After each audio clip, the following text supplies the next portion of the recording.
It's early January. It's a really good time to prune roses. So I'm gonna do a little demo on pruning a tree rose like this, pruning a rose on an arch like this, and then we have a really big rose growing along this kind of a walled structure here. So that's a single rose. We're gonna prune all three of those and show you the different ways that we do it. Let's see the rose here. All right, there's the finished product of the rose that's on this wall here. So basically anything that's skinnier than a pencil has been removed, and we're trying to keep as much horizontal growth as possible. So a few new canes like this one here and this one here have been brought down and bent over. Anything horizontal will put out flowering spurs similar to fruit trees. They're all in the same family. Horizontal growth with exposure to light will produce shoots, and those will be flowering locations. So any disease stuff that we saw, we removed. You know, anything smaller than that has been removed. In some cases, stuff even that size has been removed. And especially attentive to the top here, because we don't really want this thing growing any higher, which it will. In the summer, it'll probably be 6 feet up, and then it'll fall over with flowers up here. But at least to reduce it from starting, we've got to keep that top no taller than here. And a few of the old horizontals have been removed and, like I said, replaced with some of the newer growth. So now we're going to prune this arch. Same idea. Anything skinny like this will just be removed, and it has a tendency to become top heavy because all that growth really gets aggressive up there where there's the majority of the light. So we'll take all that down, haircut it down, and try and just leave a few main vines that will then, at any of these nodes, will produce new growth and flower. And we'll try and keep some here where it needs to be horizontal. Sometimes it helps to kind of make them wind so you get some of that horizontal growth so it sends shoots. Because if it just goes vertical, it'll just find the top and it'll send the shoots from the top, and we want some shoots down here so it fills in the arch to make it at least filled with greenery, but ideally growth and flowers. Okay, there it is, completed. Got one rose on this side coming up, and as I mentioned, pruned aggressively up top. Second rose on this side is coming up, and then as anywhere we could, tried to create something that's moving horizontal, horizontal, horizontal. Everything else is pruned away, ready for spring.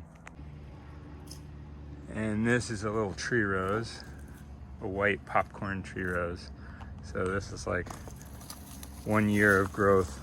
It's gotten pretty bushy, and for this, it's pretty straightforward. This is a very bushy type of rose. So we'll basically bring this down to almost nothing, maybe like softball sized or a little bigger than that. So the first step I like to do is just cut away, just without really worrying about a node, just aggressively cut it away, maybe about 50% of what you're actually going to do, just so you can kind of see what you're working with. And then we'll come back in and take out all this little stuff that's, you know, way too small and bring it down. And then we'll probably, on each of these, we'll look for an actual node and then cut, you know, a careful cut at the right spot. And a lot of this will still come back further, but for the most part, it's just taking out a lot of the little stuff. So now all the little stuff is cut out, and you can see where areas where there was leaves and junk is actually kind of starting to rot. Moisture is retained down there, so you're able to get some sunlight into that, so there's not any kind of disease issues, and it'll be able to dry out. So now the final step is picking which of these we keep and cutting them back to an appropriate node. And that's the finished product.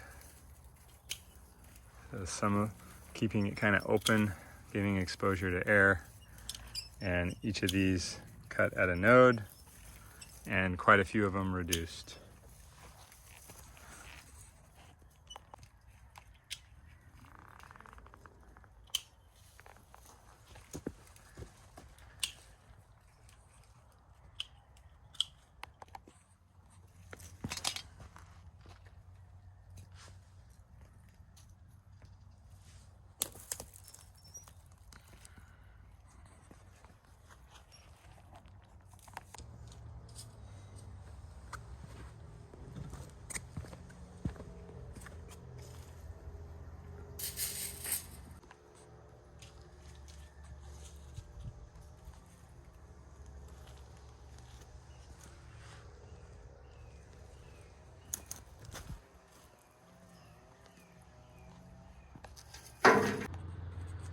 Next rose on the list is this rose here.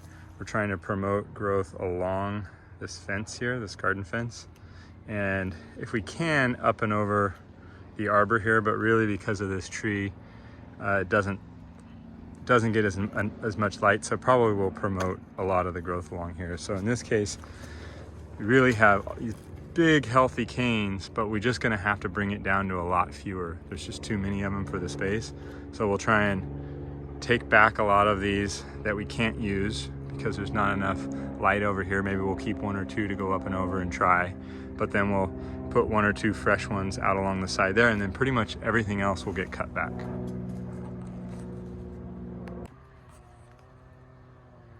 There's the finished product. Not much left, it looks, but it's actually quite a bit. So first thing I did was get kind of any of this stuff here that was growing out. Since it's not against the fence, it ends up falling into the pathway. So all this is cut back, and we're just letting the growth that's back towards the fence grow. I took a nice new cane here and ran it along the fence. A couple of the old canes have already sort of established themselves and are in good shape, so I'm gonna let those grow. And then a lot of this stuff we took out. I left a few stubs here so that there'll be some fresh shoots that can be used as canes for next year. And then I have 2 that are allowed to grow up this. This one I need to kind of further bend around here. And that second one wasn't as long, so it'll just be here. We'll just tie that up there.